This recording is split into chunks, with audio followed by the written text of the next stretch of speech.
নমস্কার, তোমরা যারা বাংলা গ্রামীণ ক্ষেত মজুর প্রকল্পের জন্য আবেদন করেছিলে, তোমাদের স্ট্যাটাস কীভাবে চেক করবে?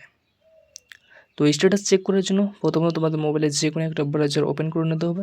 তারপর তোমাদের সার্চ অপশানে ক্লিক করে নিতে হবে। তারপর তোমরা এখানে মাটির কথা লেখার কোনো দরকার নেই, তোমরা ডাইরেক্ট বাংলার ভূমিহীন লিখে সার্চ করবে। সার্চ করার পর তোমাদের সামনে এরকম একটা অপশান চলে আসবে, তোমরা দেখতে পাচ্ছ ভূমিহীন ক্ষেত মজুর, এই অপশানে ক্লিক করে নেবে। তারপর তোমাদের সামনে এরকম ইন্টারফেস চলে আসবে। তা তোমরা দেখতে পাচ্ছ এখানে ফার্মার সার্চ লেখা রয়েছে। তোমরা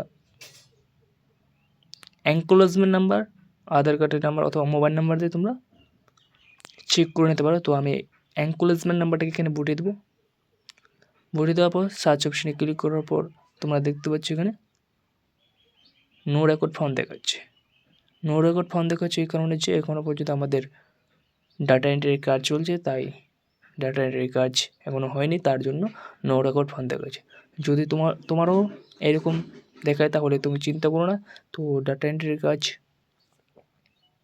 এখনও পর্যন্ত চলছে, তার জন্য নো রেকর্ড ফান্ড দেখাচ্ছে। কিছু দূরের মধ্যে সবার ব্যাঙ্ক অ্যাকাউন্টে ভূমিহীনের টাকা ঢুকে যাবে। তো আজকের ভিডিওটা এখান থেকেই ছিল।